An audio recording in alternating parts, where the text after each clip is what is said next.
Hello ladies and gentlemen, and welcome to your next mini lesson at Jenison International Academy. Today's mini lesson is for English 12B, but can be applied in many of the other English classes.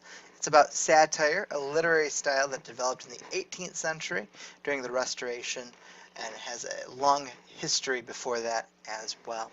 Be sure to take your Cornell notes, and if you have any questions, be sure to reach out to your instructor. They're happy to help you out.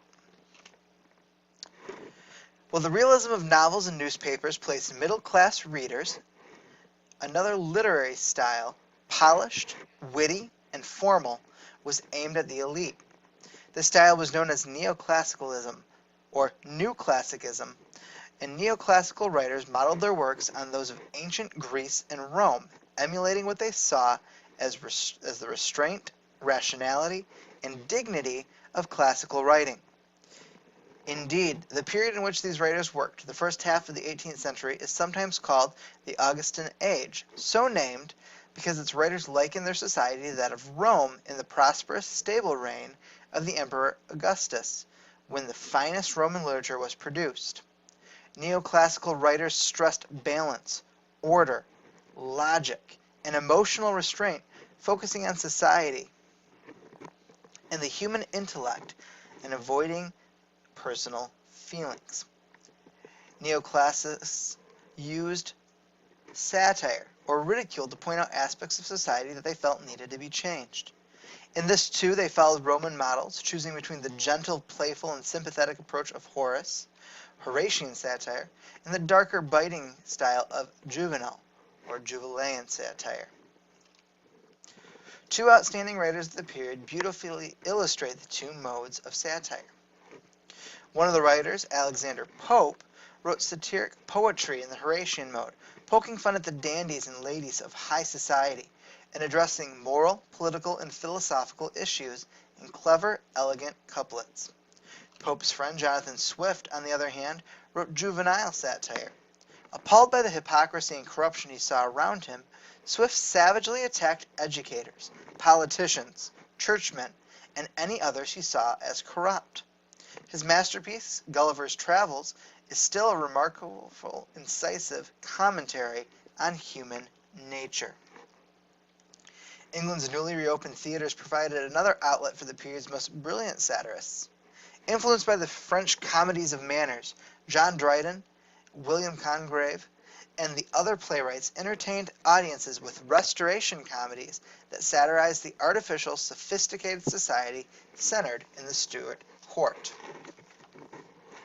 The essential question we have to ask about satire is, can humor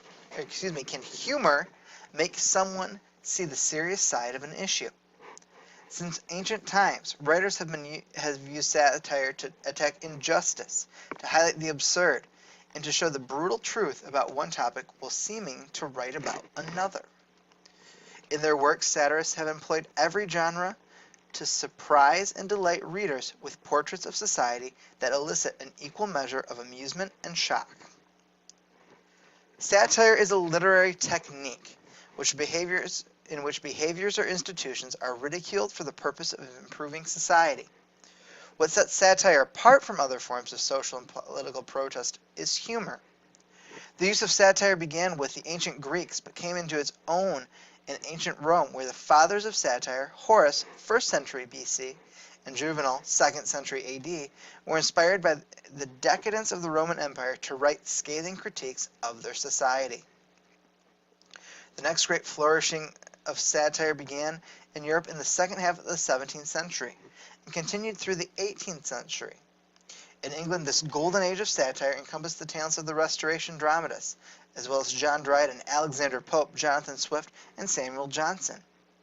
The 18th century was dominated by satiric poetry, prose, and drama. Satirists, as guardians of the culture, sought to protect their highly developed civilization from corruption by attacking hypocrisy, arrogance, greed, vanity, and stupidity. The satirist is to be regarded as our physician, not our enemy, wrote 18th century novelist Henry Fielding. For the most part, a satirist attempts to bring about change by exposing an oddity in an imaginative, often humorous way. The target is often a social or political one. Typically, satirists use irony and exaggeration to poke fun at human faults and foolishness in order to correct human behavior. The two basic types of satire are named after the great Roman writers Horace and Juvenal, who perfected satire in different ways. Horatian satire is playfully amusing and urbane. It seeks to correct vice or foolishness with a gentle laughter and understanding. Juvenalian satire provokes a darker kind of laughter. It is often bitter or even angry and critiques corruption or incompetence with scorn and outrage. The most famous examples of Juvenalian satire come from Jonathan Swift, whose savage wit was unequaled among his 18th century English contemporaries. Swift's fictional Gulliver's Travels tended towards juvenile satire, but it was his famous essay Modest Proposal that shocked and appalled readers. You'll notice the biting verbal irony, which describes certain abilities of young children when you read that. With a few notable exceptions, namely the writings of Lord Byron, William Makepeace Thackeray, and Samuel Butler in England, and Mark Twain in the United States, satirical writing faded in the 19th century. Literary satire in the 20th century has been somewhat scarce, but other forms of media such as political cartoons and television shows have shown a resurgence of satire. If you have questions, be sure to reach out to your instructor. Make sure that you watch the video and take great Cornell notes. You'll be experiencing a few of these satirical pieces over the next couple of weeks, and we'll see you next time.